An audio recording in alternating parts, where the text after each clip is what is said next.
కవినమ్మా. రే నాన్న, ఎక్కడికి వెళ్ళావురా? చెప్పు వెళ్ళకూడదా? ఏంట్రా ఇలా చేస్తున్నావు? ఎలా ఉన్నావురా? మా అమ్మా, నేను బాగున్నానమ్మా. అక్కడ నువ్వు ఎక్కడుంటున్నావు?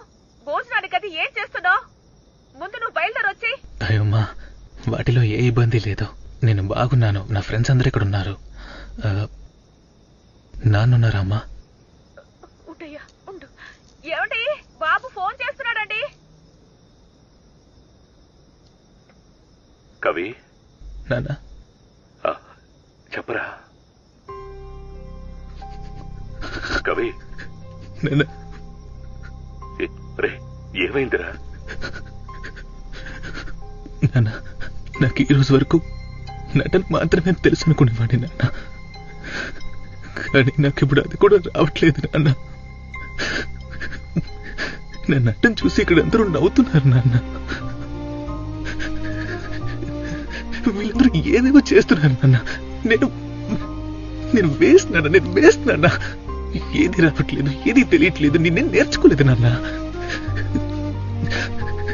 నాన్న, అందరి ముందు అవమానం అయిపోయింది నాన్న.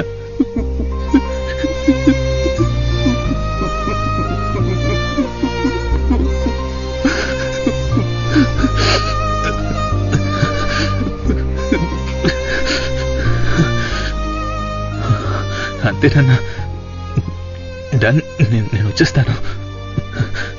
అమ్మ చెప్పినట్టు నేను పనికి వెళ్తాను. నాకు సినిమాని వద్దు నాన్న. చాలా కష్టంగా ఉంది నాన్న.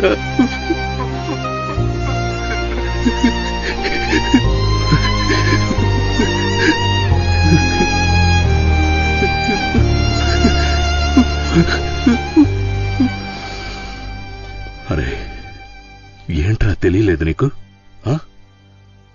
నీ చుట్టూ నేర్చుకోవడానికి సవాలక్ష విషయాలున్నాయి. నీకేవీ తెలియలేదని ఒప్పుకున్నావుగా, అది చాలరా. నువ్వు ఓడిపోవు. నువ్వు ఒక విషయం గురించి ఎంత ఏడుస్తున్నావంటే ఆ విషయాన్ని నువ్వు అంత ఇష్టపడుతున్నావని అర్థం. దాన్ని వదిలిపెట్టి నువ్వెలారా ఉండగలవు?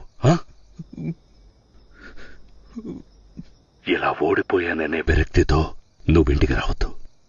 నువ్వు ఏమేమీ తెలియవనుకున్నావు అవన్నీ నేర్చుకుని మునుపటి ఆత్మవిశ్వాసంతో రాదలుచుకుంటేరా. నే పెట్టేస్తున్నాను. నా దగ్గర డబ్బులు లేవు నాన్న.